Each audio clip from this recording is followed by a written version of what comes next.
It was my alma mater's centennial celebration. The university had specially invited me, a now somewhat accomplished alumna, to give a speech, even arranging for me to sit in the center of the main guest speakers section. As the host introduced the next speaker, I was looking down at my phone, preparing to handle a case for my law firm.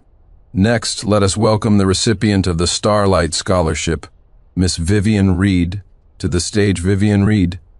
Why did that name sound so familiar? The moment I looked up, I saw the girl stepping onto the stage. She wore a pale blue gown, its hem swaying gently with her steps. The string of pearls around her neck was the one-of-a-kind piece I had custom ordered at an overseas art exhibition last year, the only one in the world. But that wasn't the most outrageous part. The most outrageous part was that the speech in her hand was, word for word, the one I had given 3 years ago at the Global Women's Summit. Not a single word was different. She stood on the stage, poised and confident. The entire hall erupted in thunderous applause, and the projector screen displayed a caption, "From humble beginnings comes a brilliant mind. A student from poverty can rewrite her destiny." I opened my phone, pressed the record button, and aimed it at the stage.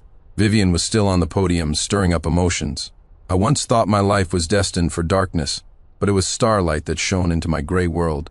I recorded her entire speech, then took photos of her, dress and necklace, and finally, her declaration of hard work gratitude on the projector screen. Then, I bundled all the media files and sent them to Sincere Clark with a 4-line message. "Honey, what a coincidence. I saw my missing dress and necklace today. That girl even has my old speech memorized perfectly.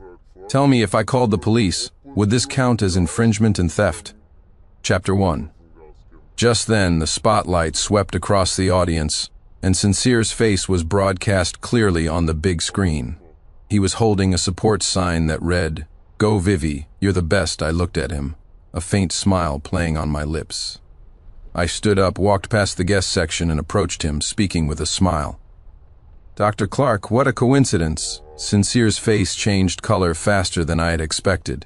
He scrambled to his feet, trying to pull me back to my seat. "Victoria, it's not what you think." I sidestepped his hand, my smile unwavering. "Is that so?" The host noticed the commotion and quickly tried to smooth things over. "It seems our two guests know each other. Dr. Clark is here today, specifically to cheer on Miss Vivian Reed." The moment he finished, the audience was in an uproar. My identity was well known. Founder of the Starlight Scholarship, founding partner of a top law firm, creative director of the independent fashion brand LZ, and one of the most significant donors to this centennial celebration. And now, here we were. The student I sponsored was wearing my dress and reciting my speech, while my husband was in the audience holding a sign for her, and the host had just called us out publicly. I turned to face Sincere, my voice incredibly gentle. "Since when did you start cheering for her?" He opened his mouth, but before he could speak, a message came through from Vivian. Somehow she had found my number. "Lawyer Hawthorne, thank you so much for giving me this opportunity. Dr. Clark said you agreed, and I'm truly moved. I promise I won't let you both down." A few more messages followed in quick succession. "The dress is so beautiful, and the necklace is a perfect match. Thank you so much for lending them to me for the speech. I want to be a woman who can help others, just like you, one day." I laughed out loud and turned to Sincere. "You gave her my number?" Sincere's throat tightened. She was in a bad state emotionally. I was worried something might happen, so I gave it to her. She said she wanted to thank you. I nodded.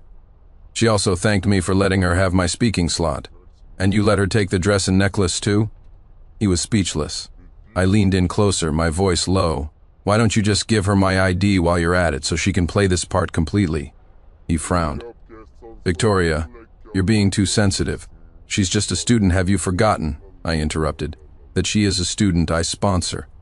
Not you. When exactly did you start thinking you could make decisions about her on my behalf?" His breath hitched, a flicker of panic in his eyes. I didn't give him a chance to argue further. Instead, I turned and walked toward the backstage area. Just before going on stage, I deliberately brushed past Vivian. When she saw me, the smile on her face froze. "Lawyer Hawthorne," she began timidly. I stopped, my lips curling into a smile, but my eyes were ice cold. "You did an excellent job. Compared to my speech a few years ago, yours was more emotional, more captivating." Her face paled. I I didn't plagiarize, I didn't give her a chance to explain. I leaned in and whispered in her ear. Vivian Reed, welcome to my watch list. You want to leech off me? Fine.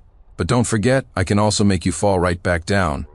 Her pupils trembled, and her legs grew weak. She nearly stumbled. I smiled, patted her shoulder, and walked onto the stage. Standing at the podium, looking at the waves of applause from the audience below, a thought occurred to me. Some people truly have no idea what they're up against. She wanted to climb up by stepping on me. Fine. Then let her taste what it feels like to fall from a great height. Vivian was better at packaging herself than I had imagined. When we got home, Sincere still hadn't given me a straight answer, instead downplaying the whole affair.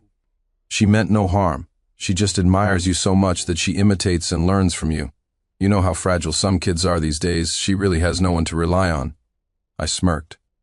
So you became her safe harbor? He fell silent.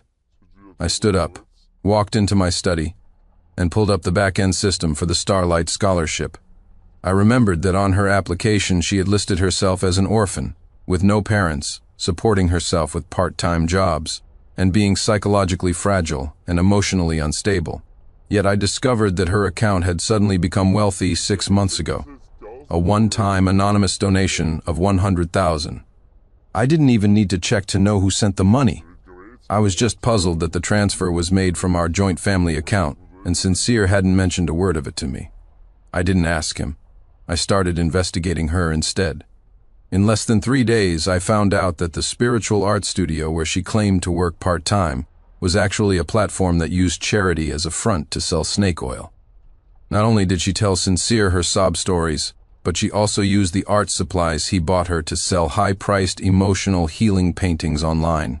The description for each painting read, "Thank you, Dr. Clark. You are the one who led me out of the darkness." I took screenshots, saved them in a folder, and named it Parasite. Overnight, it felt as if this girl had grown tentacles, reaching into every corner of our marriage, our life, our finances, and our reputation. And my husband, the one person who should have been the most vigilant, was still lost in the delusion that she was just a poor, pitiful child. That night, before bed, I saw Sincere staring blankly at his phone. I walked up behind him without a sound. He didn't notice me. On the screen was a photo Vivian had sent. She was in a hospital bed with an IV drip, her face pale, a thermometer in her mouth. Below the image was a line of text. "Dr. Clark, I really don't want to be a bother, but I truly have no one else." "I'm so sorry." I made a small noise. His hand flinched, and he quickly locked the screen. "When did you learn to lock your screen so fast?" I asked, my tone flat. He rubbed his brow. "She's been hospitalized. She had an emotional breakdown and told me not to tell anyone. I was just trying to comfort her. And do you have any interest in comforting your wife?" Seeing my calm expression, he grew flustered. "Victoria, nothing happened between us. I just want to help her. You know, after all my years doing psychological interventions, I dread these extreme cases the most. She's just so fragile." I watched him quietly. "If she died, could you take responsibility? If she's truly sick, why not go to her student advisor? Why not see a doctor? Why not call an ambulance? But no, she calls you a married man. What do you think you are to her? You're just a tool. She may act pitiful in front of you, but she's as cunning as they come with everyone else. You're just one of the fish in her pond." He was so taken aback he couldn't say a word. I turned and went upstairs, leaving him with one final sentence. "If you still want to save her, then starting tomorrow, separate your finances from our joint family account. From now on, I want to know the source of every single dollar she takes." Sincere had been saying he was busy with work lately, coming home after 10 o'clock for 3 nights in a row. I didn't press him. It was his phone's location services, which he had forgotten to turn off one night, that accidentally revealed everything. The location showed his car parked outside the most expensive steakhouse in the city center. That very restaurant was where we had our first anniversary dinner. I didn't call or text him. I just quietly switched to a secondary social media account. And there it was, a temporary story posted by Vivian Reed. "First time eating at a place like this. Thank you, Dr. Clark." The picture showed 2 clinking wine glasses, a candlelit table, and a bouquet of blue roses.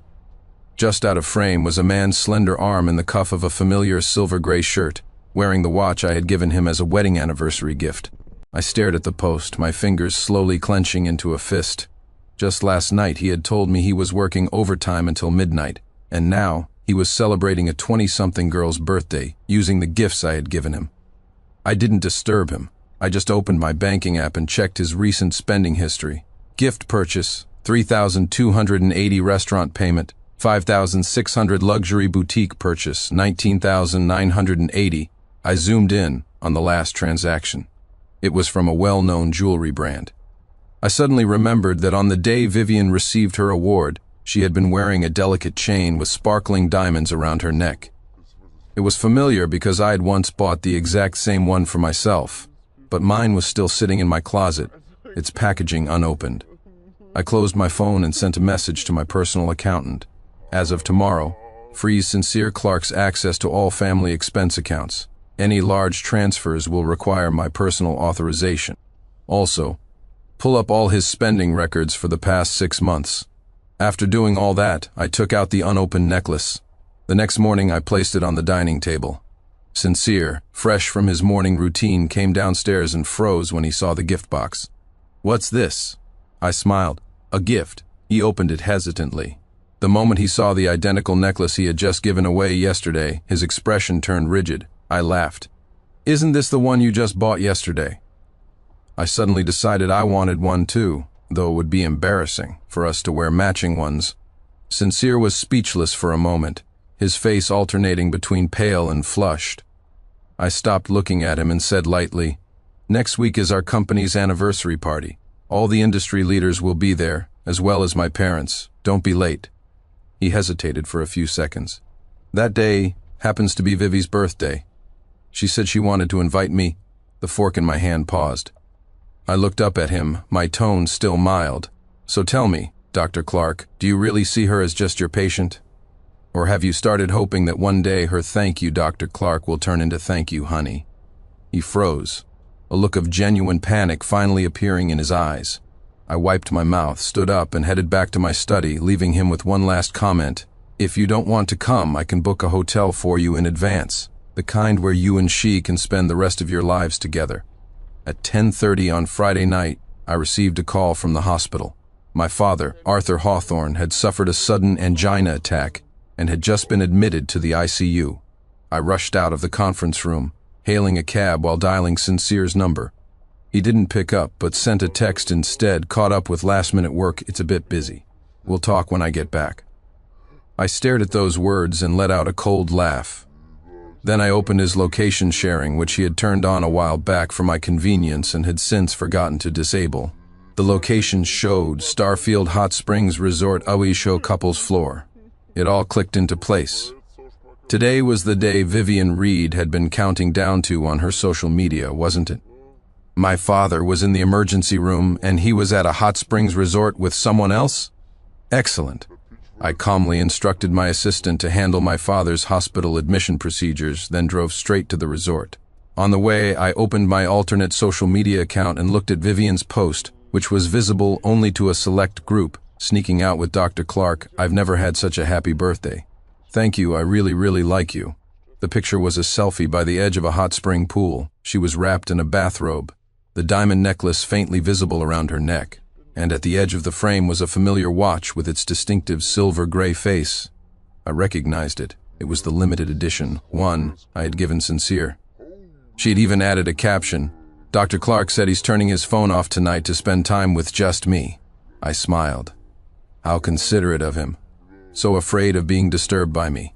When I arrived at the hotel, I didn't alert the front desk. I had my private investigator, who had already booked a room, pull up the check-in information and surveillance footage. Soon enough, it was confirmed. They were in room 803. I didn't knock. I did only one thing.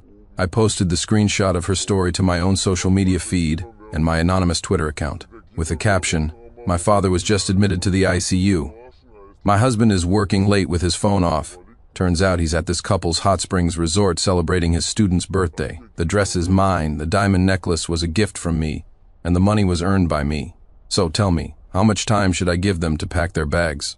My social media exploded instantly. I've always had a powerful voice, and my law firm's reputation is formidable.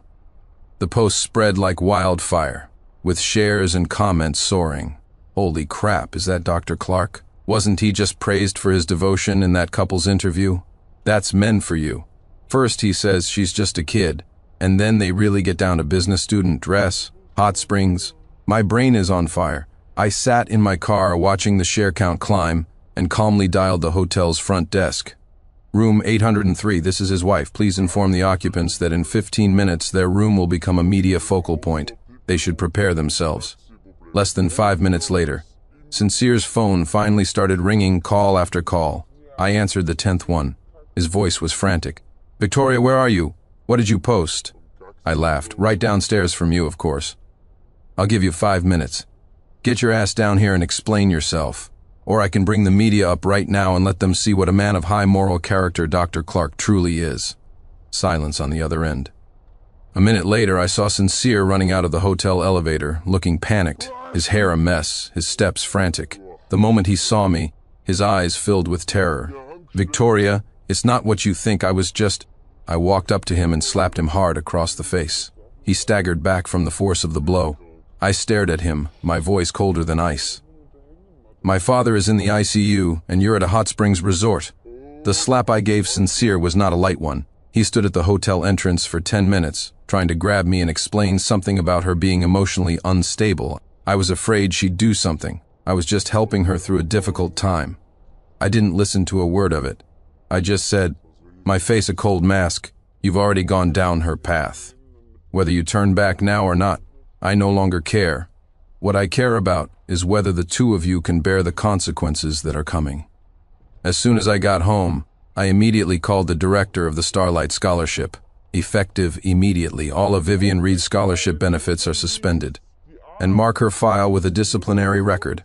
I will send a formal explanation. My assistant was clearly shocked. But she was one of the key students you personally selected for support, and the media just ran a feature story on her. Pull it, I said, devoid of emotion. Her resources came from me. It is my right to take them back. Next, I contacted my alma mater's administration office. Please revoke Vivian Reed's status as a student representative. She is suspected of making false statements and engaging in inappropriate public conduct, which violates the scholarship's ethical standards.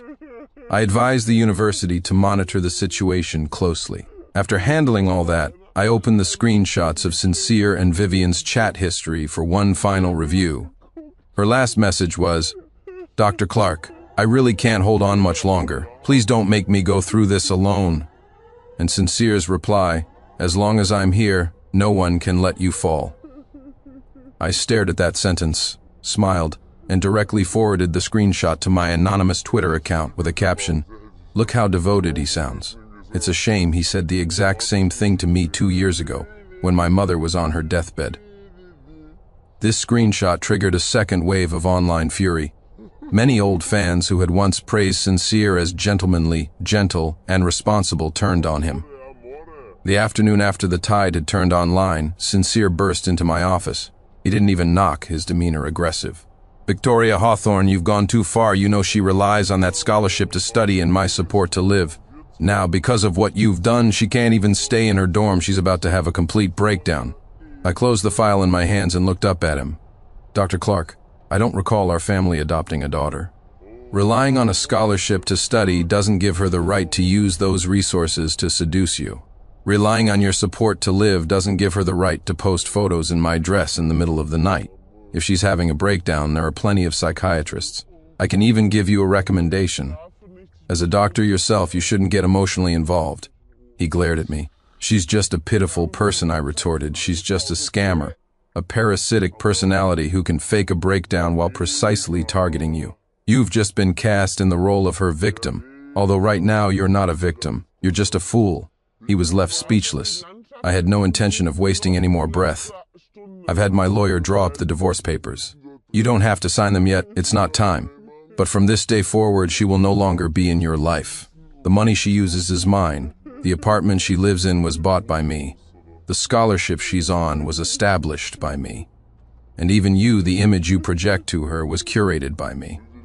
I'm taking it all back. He stared at me, a deep-seated hatred welling up in his eyes for the first time. You're just too controlling. That's why I was drawn to someone kind like her. She just wanted to be grateful, to stand on her own 2 feet through her own efforts. You're the one who pushed her to the brink of collapse. I stood up, a cold smile on my face, and looked him straight in the eye. Sincere Clark, I don't care if she has a breakdown or not. What I care about is, when did you start thinking that her suffering gives her the right to a piece of what's mine? At 6 in the morning, the phone rang.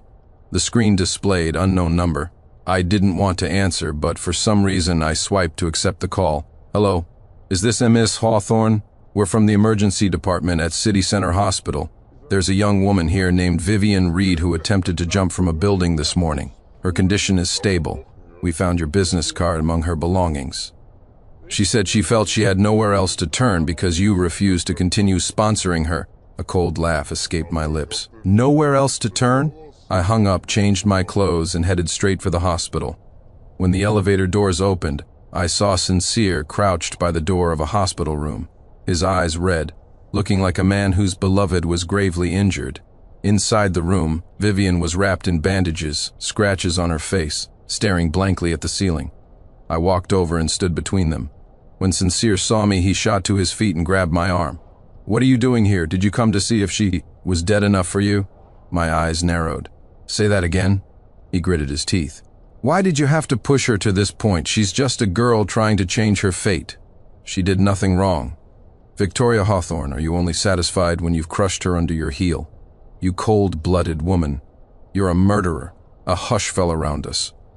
Nurses and doctors stopped in their tracks, looking our way. I saw the hatred in Sincere's eyes, the look of someone who now saw me as his absolute enemy. I let out a soft laugh and pulled my arm from his grasp. I took back my money. I cut off the funding I provided, and I protected the brand I designed, and that's called pushing her to her death? Sincere Clark, you've truly lost your mind. He stopped talking and just reached for the doorknob with a trembling hand. I blocked him. Not so fast. Remember the Starlight Scholarship Agreement we signed? It explicitly states, students are forbidden from harassing the donor or their family in any form. If discovered, the sponsorship relationship will be immediately terminated, and legal action may be pursued. A copy of that agreement has already been sent to the court to freeze her recent non-academic expenditures, including the 2 large sums of money you transferred to her. And as for you, you are the next person I intend to sue. I pulled out a stack of documents and threw them at his feet. Malicious misappropriation of joint marital funds, concealment of assets, and gifting valuable property to a third party without spousal consent. He stood there, completely frozen. Are you really going to be this ruthless? I spoke each word with chilling clarity. It's because the 2 of you are so filthy. Besides being a lawyer, I am also the head of a fashion brand. The launch for the new season of my brand, LZ by Lawyer, was originally scheduled for next Wednesday. This was my signature haute couture collection, a collaboration with an international brand, a project I had poured nearly a year of my heart and soul into. From selecting the pieces and casting the models, to writing the keynote speech, even the copy on the invitations, I had personally overseen every detail. But the night before, my assistant called me, her voice on the verge of tears. Director Hawthorne, the launch has been moved up. It's today at 9 in the morning. Dr. Clark. He signed off on the change, saying you had already authorized it. They're already setting up the venue, and they've replaced the brand ambassador. My fingers tightened. Who is the ambassador? It's Vivian Reed. I didn't say a word. I hung up, got in my car, and raced to the venue. When I arrived, the security guard wouldn't let me in. Miss Hawthorne's credentials have been voided by verbal order of Mr. Clark. I slammed my hand on the registration desk. I am the creative director of LZ. Who dares to stop me? My assistant finally rushed over and slipped me a spare ID badge. I slipped in through a backstage entrance. The first thing I saw when I pushed open the backstage door was this. Vivian Reed standing in front of a full-length mirror wearing the centerpiece of my collection, the platinum haute couture gown named The Light of Law. And the speech I was still editing last night? She was holding a copy, reciting it with practiced ease. Beside her stood Sincere, dressed in a black suit, whispering, "Don't be nervous. I've already smoothed things over with the media. Later, all you have to do is naturally say the line, 'It's thanks to Dr. Clark that I'm able to stand here today.'" Vivian cooed, "Well, you are the most important person in my life." I stood in the doorway and walked in step by step. As my heels clicked on the floor, they both whipped their heads around. "Go on, why did you stop?" Your acting is even more convincing than when you were pretending to jump off a building. Sincere's face went white. Victoria, how did I get here? I sneered. This launch, from the name to the copy, from the clothes to the set design, even the shoes on your feet, was all my goddamn work. Did you think you could move a few files, swap out a model, and delete the notification from my email and I wouldn't find out? Dr. Clark, did you honestly believe you could touch me? Vivian looked panicked and rushed to Sincere's side. I didn't mean to. I just wanted to help you fulfill your dream, to do what little I could. Shut up. I pointed a finger at her. Standing on a stage I designed, you, who have never so much as touched a sewing needle, are you even worthy of talking about dreams? Do you have any idea how many people's hard work you're trampling on right now?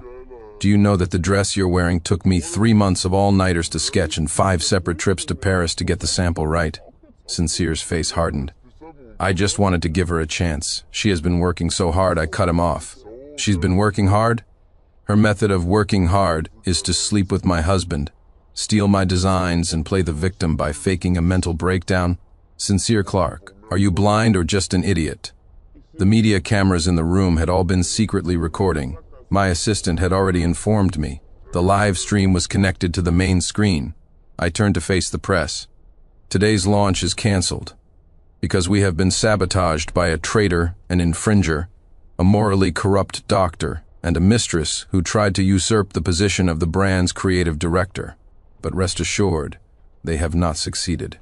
I pulled a copy of the emergency court injunction and the brand asset recovery lawsuit from my bag, held them up, and faced the cameras. From this moment on, Sincere Clark and Vivian Reed are under investigation for the suspected theft of LZ's commercial materials, illegally hacking our system to alter schedules, and maliciously impersonating the creative director. The case has officially entered legal proceedings. The day after the fashion show incident, the story exploded on trending topics. Sponsor's husband replaces her with mistress for launch event. Husband refuses to admit fault. Claims she was just too aggressive. Mistress fakes suicide to seize power. Brand director exposes them on site. The entire internet was in an uproar, digging up every piece of dirt on the modern-day ingrates, Sincere Clark and Vivian Reed. Meanwhile, I sat in my office wearing exquisite makeup, sipping black tea, and flipping through share transfer documents. My assistant reported, 3 hospitals have already sent termination letters to Sincere Clark's psychology clinic. Additionally, regarding the infringement case you had us file, the court officially froze his personal accounts and 2 of his properties today. Also, on Vivian Reed's side, we've tracked a transfer of $800,000 from your ex-husband's account. It has been moved in batches to an offshore bank account. I nodded. Contact the police, charge her with fraud. And while you're at it, have a reporter get some shots of the former scholarship recipient getting sued and secretly clearing out her apartment late at night. Pin it to the top of our social media page. I stamped my official seal on a legal demand letter and pushed it to the side of my desk. Sincere had initially hoped to salvage his reputation, but major psychology forums banned his IP address, and netizens collectively reported him as a hypocritical fraud. He tried to borrow money from friends, but they hung up on him the second he asked. The next morning, as he was heading out to negotiate with a company to salvage his resources, he was stopped at his door. The court had seized his car. He was now on a discredited debtor blacklist. His car was towed away, and his credit cards were frozen. He tried to call Vivian, but her phone was unreachable. It wasn't until 10 o'clock that night that he received a call from the police. Mr. Clark, we need you to cooperate with a court investigation. There have been large-scale fund transfers between your account and a fraud suspect who is currently a fugitive. He stood there, stunned. He watched as his credit was ruined, his reputation destroyed, his accounts emptied, and his parents hospitalized from the stress. He ran to the Hawthorne Court building like a madman. Looking for me, it was a rainy night. He was soaked to the bone, a complete mess. Victoria Hawthorne, you win. Just let me go. I have nothing left. I looked at him. Weren't you so eager to be her protector? Can you protect yourself now from your debts and lawsuits? I slowly took a step back. Get out of my sight. Don't dirty the floors of this building. He fell to his knees, crying and begging me. Victoria, we were married once. Please, I'm begging you. Give me a chance to live. I let out a soft laugh. I'll leave you one option. You like psychology, don't you? The security department at Hawthorne Corp happens to have an opening for a doorman. Just remember to bow to me every day when you come to work and when you leave." The day Vivian Reed was arrested, the headline trending on social media was particularly ironic. "Modern-day Cinderella captured, whereabouts of $1 million in charity funds a mystery behind the college student's fraud case.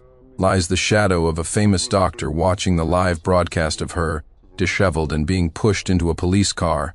I tapped my finger and switched to another feed. An interrogation room at the detention center. Of course, this wasn't a feed accessible to the public. I have my connections. She was crying, saying, "It wasn't me, it was Dr. Clark. He told me to take the money for a project. That's why I did it. He's the one who said, 'Don, worry, we have Victoria Hawthorne's money to back us up. We have nothing to fear.' That's why I dared to do it. I was just following his orders. I just loved him." Meanwhile, in another room, Sincere was being questioned by the police. She first told me she couldn't pay her rent and was going to kill herself. I felt sorry for her, so I transferred the money. She kept saying, "If you're willing to help me, I'll give you anything." I had a moment of weakness. I honestly had no idea she was misappropriating scholarship funds. I was tricked by her too. The two of them were like snakes trapped in the same cage, first biting each other, then turning to bite the hand that once fed them. I sat in my conference room, watching the spectacle with cold detachment. My assistant couldn't help but chuckle. One says, "He made me do it." The other says, "She seduced me." It's like watching a reality show about dogs tearing each other apart. I smiled faintly. That's because they are dogs. They were just pets when their owner was feeding them. Now that they have nothing, they've started turning on each other. When we were their masters, they were pets. Now that we've abandoned them, they've become strays. The police investigation continued to unfold. Vivian Reed was suspected of fraud amounting to nearly $1.5 million. Sincere Clark was suspected of aiding in the transfers and concealing information, and would be investigated as an accomplice. All their joint assets were frozen and would be judicially auctioned off upon completion of the investigation. I had my legal team issue a public statement regarding the illegal tampering of LZ brand resources and the abuse of a former brand consultant's position. We have completed our evidence collection and have handed the case over to our legal team to pursue litigation. This brand will never employ professionals who violate professional ethics, nor will we tolerate any form of plagiarism or betrayal. Less than 10 minutes after the statement was released, it had been shared over 10,000 times, and the comments section was on fire. I opened a private message from a female journalist who had once interviewed me. "Lawyer Hawthorne, are you satisfied with the outcome of them turning on each other?" I replied with 6 words, "Not even close. It's just getting started." That day was the launch of the LZ brand's autumn-winter collection. As the creative director, I sat in the main seat. The front row was filled with buyers, media, and fashion bloggers from around the world, along with representatives from hundreds of partner companies. Outside, a call came through from the security desk. "Ms. Hawthorne, there's a Mr. Clark at the entrance who claims to be your ex-husband. He's begging to see you." I put down the document in my hand. "Let him wait on his knees." The guard replied, "He's already kneeling." I glanced out the window at the rain-soaked city, a faint smile on my lips. The launch proceeded flawlessly. I took the stage, explained the design philosophy behind the new collection, and received round after round of applause. Only after it was over did I slowly make my way downstairs, my heels clicking as I walked to the entrance of the Hawthorne estate. Sincere was kneeling right there, soaked to the bone, looking like a dog that had been run over by a car and then thrown into a mud puddle. He looked up and saw me, his eyes bloodshot, a cut on his forehead where he had been hitting the ground, rainwater mixed with blood, making him look utterly pathetic. Victoria, I know I was wrong. I'm sorry for what I did to you, to our marriage. I truly, please, just give me one more chance." He scrambled toward me like a madman, trying to grab the hem of my dress. I took a step back, my face cold. "Do you remember calling me a murderer? And look at you now, she was sentenced to 3 years. As for you, you've been blacklisted from your profession, your credit is frozen, your property seized, and your parents are too ashamed to even leave their house. Did you think that by crawling back like this I would even spare you a glance?" His entire body began to tremble. I was wrong. I was truly wrong. I was bewitched by her. I was stupid. I was pathetic. I have nothing left. For the sake of our 10 years of marriage, I'm begging you.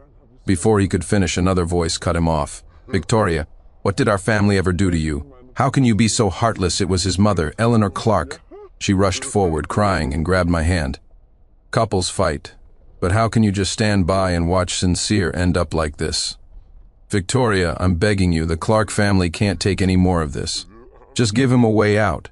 He already knows he was wrong, doesn't he? I stood there, the rain pattering on my umbrella. I looked at their pleading, angry, and pathetic faces, as if they were the real victims. I uttered a single quiet sentence: he doesn't deserve forgiveness. Vivian Reed's sentence came down quickly.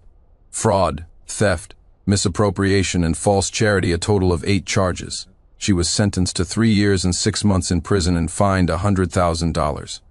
Before being taken to prison, she cried out, "I'll be back to take back what's mine." The reporters broadcast the entire scene live. The comments on the stream went wild. What's yours? Victoria Hawthorne's dress, her husband, her company. Someone get her a shovel so she can start digging her own grave when she gets out. Meanwhile, Sincere Clark's life had also reached its end. He was put on the discredited debtor blacklist. His company went bankrupt. His family home was mortgaged, and his parents moved into a rented apartment, living on welfare. He could no longer find a job. He had no friends, no resources. The last I heard of him was when my assistant handed me an urgent file. Sincere Clark had died in the hospital after a failed medical resuscitation. He left behind a single handwritten note, which read, "Victoria Hawthorne, I'm sorry. I was blind, I was greedy, I was a fool. I should have known long ago that you were the light in my life. Can you forgive me just once? Even just once." Sincere Clark, I folded the note and casually tossed it into the paper shredder. He thought a simple sorry could erase the time, emotions, dignity, and trust I had lost. Unfortunately for him, I no longer needed it. I stood by the floor-to-ceiling window, looking out at the city's brilliant lights.